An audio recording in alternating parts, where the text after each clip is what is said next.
Well, hey, it's Mario here. I want to welcome you back to another episode of Leadership Corner. This is the spot where we've been having conversations as a family of Gateway and who else ever wants to join about what it means to be disciple making well in our world. And so today I want to pick up the conversation just by offering some thoughts around the idea of intentionality. Well, I was sitting with my guys in the group not too long ago, and we were going over a book called The Master Plan of Evangelism. And can I tell you, it's an amazing book. It unfolds how Jesus was with his disciples and what he did with them in a very intentional way to help them move from a place of barely even knowing who he was to a spot in which they were starting to reproduce the life of Jesus and other people that they found themselves with after he rose to heaven. And it's a remarkable book that goes through and not just looks at what Jesus does, but how he goes about doing it. And if there's something from there that we can take.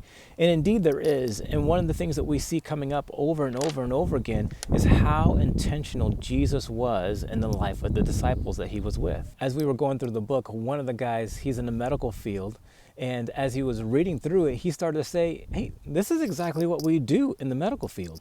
We find somebody who's interested, or rather they come to us, and if they're interested in becoming a doctor or a nurse or whatever it might be, we give them the training that they need. They come and they're alongside of us, they see how we do things, and after a time, we start to allow them to do it while we're watching, and then eventually we release them to do that on their own.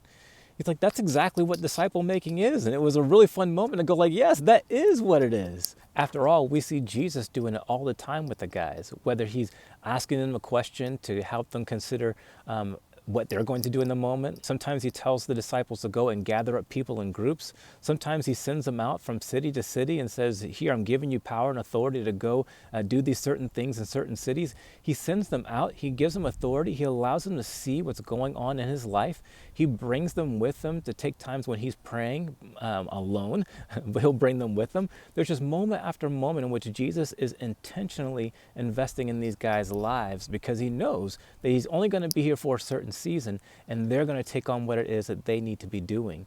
And that's such an important thing for us to consider as we're making disciples. How is it that we're intentionally investing in the people that are in our lives so that they can carry on the life of Jesus and others? And one of the major things we see happening is Jesus taking the time to really take a look at where they're at so that he can move forward with what they need to do next. In our world, we call that assessment.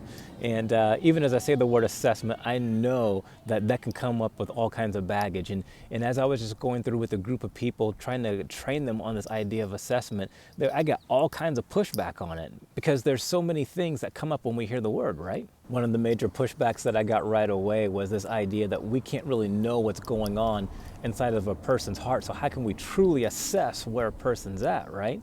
And I think that's a fair question, but I think we also need to recognize that Jesus said in Matthew 7 that we will be able to know people by their fruit.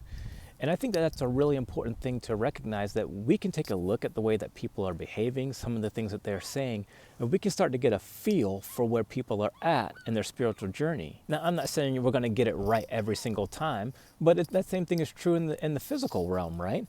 I mean, we take time to look around and we might see a 20-year-old and we might see a 40-year-old, and we can generally assess the difference between the two. And it doesn't mean that we always get it right. Sometimes that 40-year-old is able to make themselves look like a 20-year-old, or sometimes that 20-year-old has had a life that makes them look like they're 40. But generally, we can kind of create some categories to sort of say, nah, that person's probably in their 20s, that person's probably in their 40s. But even if we get it wrong, that doesn't mean we should stop guessing or assessing about how old somebody is, right?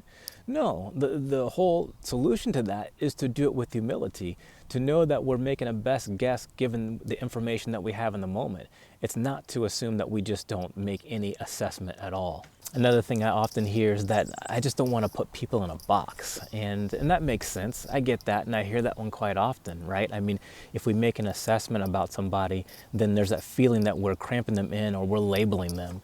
But I just want to make a suggestion to you, which might be kind of hard to hear, but the reality is we're always assessing, we're always labeling, we're always, and if you want to use that language, putting somebody in a box. We're wired that way so that we can categorize things in our lives so that we can manage the world that's around us.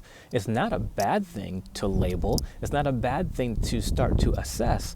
What becomes a problem is what we do once we come to make an assessment. I mean, can you imagine if we went to your doctor, and as you went to the doctor, he came to you and said, or she came to you and said, you know what, I do see that your bone is kind of moving in one direction and another part of your bone's going in the other, but I don't want to make an assessment. I don't want to make you feel bad by putting you in a box, or I don't want to label you. I mean, I know we live in a culture where labeling's happening all the time, and that's kind of taboo. So you just kind of do your own thing and figure it out from there.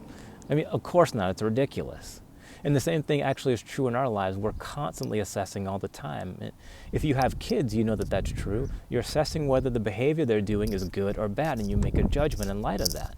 And it's true in our lives, in our spiritual lives as well, that we can get a glimpse of what's going on in people's hearts and lives by the things they say and the things that they do, so that we can help them move forward in their spiritual journey. You know, another one I hear is this idea of it not really being organic, to have a way of assessing people where they're at. And it's true. It's not organic. It's intentional. I mean, that's exactly what it is. The thing about being organic is if we kind of leave people to be organic, it's amazing how people organically turn self-centered. Have you noticed that to be the case? I mean, I think there's something to that song that says, prone to wander, Lord, I feel it. We, by ourselves, can just tend to stray away from the things that are most important to the call that Jesus has in our lives.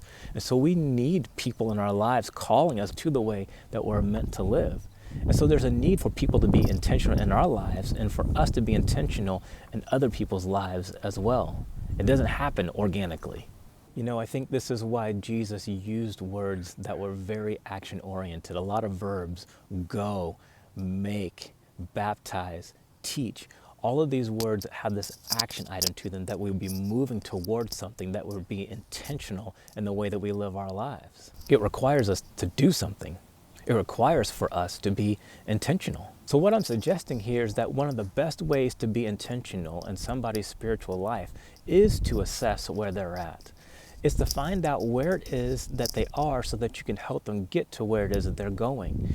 And one of the tools that I've found to be really helpful is one that Real Life came up with. As the church I've talked about in other videos, where they have come up with a tool to help kind of assess what people are at.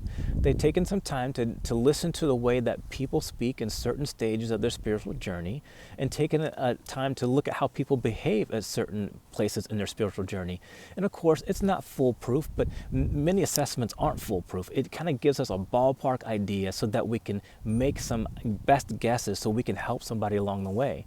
And I just wanted to be able to offer this tool to you so that you could use it first to be able to look at your own self and to go, kind of, where am I at in my spiritual journey? And I just want to let you know, when I did this for the first time, it was a little embarrassing, because I thought I was a little bit further along than where I actually was. And so just be ready for that.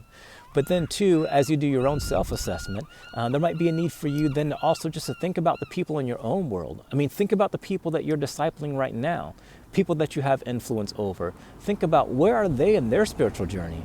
Where would they fall on this? Maybe listen to how it is that they normally speak about God and about their relationship about God. And you kind of start to get a feel for where they're at. And then from there will be an opportunity for you to not just become aware of where they are, but then there's always that big question that comes next, right? And that is, where do we take them? And for that, I just want to encourage you to be dialing back in over the next few weeks, because we're going to be unpacking that concept more and more. What do we do with people once we come to recognize where they're at? Because the reality is, we know that people are meant to be mature in their faith, and not just doing it for themselves, but helping others along the way. That everybody would be mature, investing their lives in others. We know that's the end game.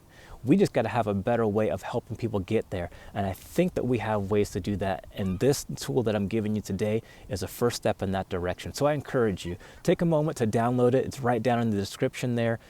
Grab it, take a look at it. Over this holiday season of Easter, or whenever it is you're checking it out, may you just take time to consider, Lord, who is it you've created me to be? Who have you placed in my life? And how can I be better at assessing not only where I'm at, but where they're at, so that we can all move forward in what you have for us together. That would be a wonderful prayer to pray over this Easter, or again, whenever you're listening to it. And so I just want to say thanks so much for letting me share this thought with you, for sharing this tool with you. And I pray that it gets great use in your world. And I look forward to seeing you next time in our next episode. God bless.